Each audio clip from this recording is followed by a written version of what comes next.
शशांक आज सुबह सुबह अपने चेहरे पर एक स्माइल के साथ उठा था। वो तुरंत उठने के साथ ही सिमरन के और ज्यादा पास जाकर लेट गया और उससे आ रही मनमोहक खुशबू को महसूस करने लगा।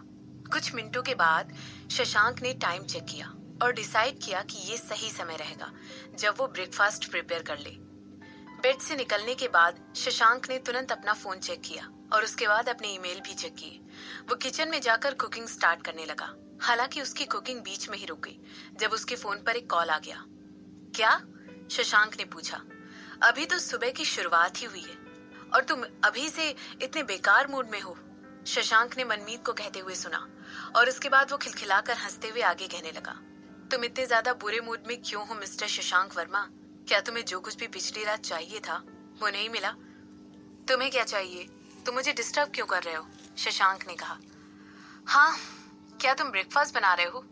मैं भी आ रहा हूँ, दरवाजा खोलो, मनमीत ने कहा। नहीं, शशांक ने कहा। खोलो, मैं भूखा हूँ, मनमीत ने कहा। मैंने कहा ना नहीं, शशांक ने कहा। मेरे पास बॉस के लिए एक इन्फॉर्मेशन है, मनमीत ने कहा। मैं तुम्हारा बॉस हूँ, तुम मुझे वो बाद में भी बता सकती हो, शशांक ने मनमीत को मना करते हुए कहा। ना, तुम नहीं, मेरा मतलब है हिडन बॉस। ऐसा कहने के बाद मनमीत एक बार फिर से हंसा और आगे कहने लगा, दरवाजा खोलो। शशांक ने हेल्पलेसली अपना सिर हिलाया और कहने लगा, ठीक है, कोई ब्रेकफास्ट नहीं, बस तुम फाइल दे देना। अकड़ू कहेंगे, मुझे कुछ खाने के लिए चाहिए वरना मैं ठीक से काम नहीं कर पाऊंगा, मनमीत ने कहा। शशांक ने मनमीत को जवाब देना जरूरी नहीं समझा क्योंकि वो ऑलरेडी दरवाजे पर खड़ा हुआ था। उसने दरवाजा खोला और बिना एक भी शब्द कहे मनमीत तुरंत अंदर घुस आया और शशांक को गुड मॉर्निंग तक विश नहीं किया। इसके बाद वो डायरेक्टली किचन में जाते हुए कहने लगा, खाना कहाँ है? तुम अभी भी खाना बना रहे हो? मुझे लगा तुम ऑलरेडी ब्रेकफास्ट बना चुके होगे। और मेरी हेल्प करो, शशांक ने कहा। मैं तुम्हारे लिए कुछ भी नहीं बना रहा हूँ, तुम्हें जो कुछ भी खाना है अपने लिए खुद बनाना पड़ेगा। तुम्हारे कहने का मतलब है तुम मुझे यहाँ वहाँ अपने नौकरों की तरफ घुमा रहे हो और मुझे खाना तक नहीं दे सकते हो, मनमीत ने कहा। हालांकि उसकी टोन बहुत ही लाइट थी और ऐसा कहते हुए वो चलकर अलमारी की तरफ गया और वहां से पर्पल एप्रन उठाकर पहन लिया। उसके चलने के अंदाज से ये काफी हद तक दिखाई दे रहा था कि ऐसा वो काफी समय से करता आ रहा था। तुम्हारे पास मेरे लिए क्या है? शशांक ने ऐसा पूछते हुए अंडों को फेंटना शुरू किया। सिमरन का भाई, मनमीत ने जवाब दिया। वो बेचारा लड़का पागल है, वो एक जीनियस है, शशांक ने कहा। जब वो बहुत छोटा था तब उसे अब्यूज किया गया था, सेक्सुअली नहीं, लेकिन कुछ लोगों ने उस पर हंटर चलाए थे। आखिर वो लोग ऐसा बच्चे के साथ कैसा कर सकते थे? ऐसा कहते हुए मनमीत ने अपनी आंखें बड़ी की और अपनी बात कंटिन्यू करते हुए कहने लगा, वो अकेले ही बड़ा हुआ है।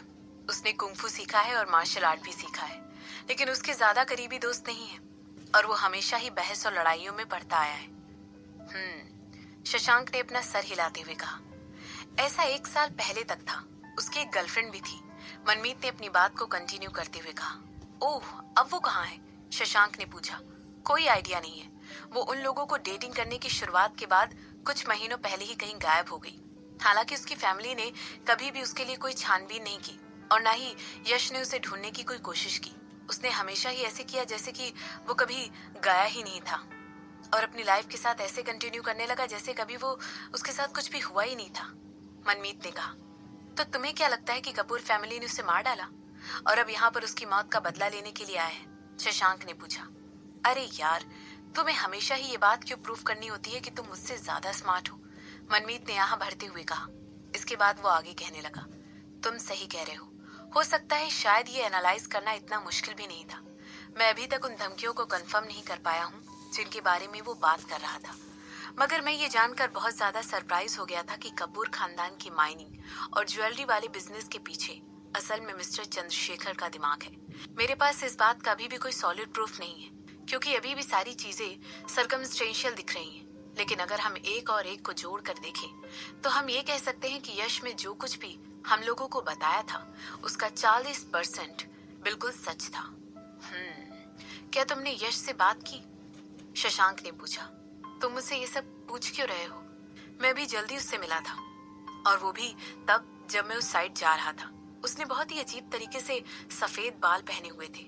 हो सकता है उसने अपने बाल कलर किए होंगे या फिर कोई विग पहना होगा। तो तुम्हें ये कैसे पता चले कि मैं उससे मिला था? मनमीत ने पूछा। तुम्हें परसेंटेज बिल्कुल भी समझ में नहीं आते हैं, और तुम अभी भी उनके बारे में बात कर रहे थे। ये बिल्कुल भी तुम्हारा स्टाइल नहीं है, शशांक ने कहा। क्या मैंने अभी भी परसेंटेज के बारे में बात की? ओह, मुझे याद क्यों नहीं आ रहा है। ऐसा कहते हुए मनमीत एक जोर का ठहाका मारकर हंसने लगा और फिर आगे कहने लगा, हालांकि यश की स्टोरी सुनने के बाद मुझे इतना ज्यादा लकी फील हो रहा है कि मैं एक अनाथ आश्रम में बड़ा हुआ हूँ। मैं हमेशा से ये बात पूछता था कि मैं बहुत ही बदनसीब हूँ, मगर यार जब मैं ऐसे लोगों को देखता हूँ जिनके पास पैसा है लेकिन फिर भी उन्हें अब्यूज किया जाता है और वो लोग एक दूसरे को मारने की कोशिश करते हैं, तो मुझे अपनी लाइफ को देखकर काफी अच्छा महसूस होता है। हम दोनों ही बहुत लकी हैं। शशांक ने ऐसा कहते हुए ऑमलेट बनाना शुरू किया। हालांकि वो दोनों ही अच्छे हालातों में या किसी तरह की लग्जरी में बड़े नहीं हुए थे, लेकिन फिर भी उनके आसपास ऐसे बहुत सारे लोग थे जिन्होंने हमेशा उनका ख्याल रखा। वो दोनों बहुत ही खुश हैं और उनके पास अच्छे दोस्त भी थे, ऐसे दोस्त जो न सिर्फ उनके काफी क्लोज थे बल्कि उन्हें बिना किसी इन्फ्लुएंस और पैसे के प्यार करते थे। वो सच्चे दोस्त हैं। तुम्हें पता है, मुझे लगता था कि सिमरन बहुत ही लकी है। वो एक अमीर फैमिली से आई है और वो हमेशा ही अच्छे कपड़े पहनती थी, यहाँ तक कि उसने प्राइवेट स्कूल भी अटेंड किया था। और अब मुझे ये बात रियलाइज हो रही है कि वो हम लोगों से कुछ ज्यादा अलग नहीं थी। हम लोग वो बदनसीब थे जो अनाथ आश्रम में बड़े हुए थे। ये दुनिया वाकई में कितनी क्रूर है कि उन लोगों ने हमेशा हमारी जिंदगियों को बद से बदतर बनाने की कोशिश की। मनमीत ने कहा, तुम तो बहुत ज्यादा स्मार्ट हो गए हो। किचन में सिमरन की आवाज गूंजने लगी और तुरंत उन दोनों आदमियों ने अपना सर घुमाकर सिमरन की तरफ देखा। तुम क्या बना रहे हो? सिमरन अपनी टोस्ट पर खड़ी हुई और शशांक को गाल पर किस करते हुए पूछने लगी। ऑमलेट बना रहा हूँ, शशांक ने जवाब दिया। वाओ, अच्छी खुशबू आ रही है। सिमरन ने मुस्कुराते हुए मनमीत की तरफ देखा और कहने लगी, गुड मॉर्निंग मिस्टर मनमीत। इसके रिस्पॉन्स में मनमीत ने अपनी आंखें घुमाई और अपने मुंह से बिना एक भी शब्द निकाले उसे एक फाइल पकड़ा दी और कहने लगा, मुझे तुम्हारे जुड़वा भाई के बारे में कुछ बातें पता चली हैं। Well, thank you. तुम यहाँ पर हमारे साथ ब्रेकफास्ट करने के लिए क्यों नहीं रुकते हो? सिमरन ने पूछा। ऑफ कोर्स मैं करूंगा। मनमीत ने ऐसा कहते हुए तुरंत अपनी अटेंशन अपने ऑमलेट पर दी। सिमरन मुस्कुराई और मनमीत की तरफ देखने लगी। इसके बाद उसने उन फाइल्स को पढ़ना शुरू किया जो मनमीत ने उसे अभी अभी थमाई थी। उन्हें पढ़ते पढ़ते उसके चेहरे पर सीरियस एक्सप्रेशन आ गए थे और वो पेजेस को पलटकर उन्हें पढ़ रही थी। सिमरन को हमेशा से ही ऐसा लगता था कि उसने बहुत कुछ सहा है और मिसेस कपूर ने उसे तंग करने के लिए जरा सी भी गुंजाइश नहीं छोड़ी थी। लेकिन किसने ये बात सोची थी कि उसके जुड़वा भाई यश ने भी ये सारी चीजें एक्सपीरियंस की थी। अब जबकि यहाँ पर सिमरन अपने भाई के बारे में पता लगा रही थी, वहीं दूसरी तरफ मिसेस कपूर मिस्टर कपूर की तरफ घूर कर देख रही थी। मैं कब उनके बगल वाले बेड पर बेहोश पड़े हुए थे। जो कुछ भी कल हुआ था उसके बारे में सोच सोचकर मिसेस कपूर की आंखों में आंसू बह रहे थे। वो एक्सीडेंट, वो दर्द, वो शौक, कुछ ऐसी चीजें थी जो उन्होंने आज से पहले तक कभी भी एक्सपीरियंस नहीं की थी। ऐसा सोचते हुए उन्होंने और इसके बारे में मिस्टर कपूर के एम्प्यूटेटेड राइट लेग के बारे में सोचने लगी। आज के बाद वो कभी भी नॉर्मल तरीके से नहीं चल पाएंगे। जबकि वहां पर जो डॉक्टर से उन्होंने मिसेस कपूर और ऋत्विक को यकीन दिलाया था कि मिस्टर कपूर को आर्टिफिशियल तरीके से चलाने के लिए कई सारी चीजें मौजूद हैं, लेकिन तब भी उनके लिए चलना बहुत मुश्किल होने वाला है क्योंकि उनकी रीढ़ की हड्डी में भी कई सारे ऑपरेशन होने बाकी हैं। हो सकता है इस ऑपरेशन के बाद मिस्टर कपूर की लोअर बॉडी के फंक्शन ठीक तरीके से काम न कर पाए।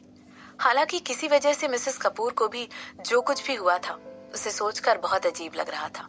वो समझ नहीं पा रही थी कि क्या ऐसा इस वजह से हो रहा था क्योंकि अब मिस्टर कपूर उन्हें कभी दोबारा किसी के साथ सोने के लिए कह नहीं पाएंगे, या फिर ऐसा इसलिए था क्योंकि ये एक्सीडेंट उनके साथ हो गया था। मिसेस कपूर ही वो होने वाले थे जो उस एक्सीडेंट के बाद अपने हस्बैंड की टेक केयर करने वाली थी। चाहे कुछ भी हो, मिसेस कपूर को कहीं ना कहीं ये लग रहा था कि एक्सीडेंट जो भी उनके साथ हुआ था वो उनके लिए किसी ना किसी तरह की ब्लेसिंग लेकर आया था। माँ, ओह माय गॉड, मैं कितनी ज्यादा डर गई थी। जो कुछ भी मिसेस कपूर इस समय सोच रही थी उसमें अचानक ही रिद्धिमा की आवाज से खलल पड़ गया था। रिद्धिमा दौड़ते हुए उस कमरे के अंदर आ गई थी और उसका पूरा चेहरा आंखों से भरा हुआ था। पिछली रात उसके बेटे को फीवर था और इसीलिए वो उसे छोड़कर अपने माँ बाप को देखने के लिए नहीं आ सकती थी। उसे ऐसा करने का चांस ही नहीं मिला था। लेकिन अच्छी बात तो ये थी कि आज सुबह तक उसके बेटे का फीवर पूरी तरह उतर चुका था, इसलिए आज वो हॉस्पिटल में उनसे मिलने आ गई थी।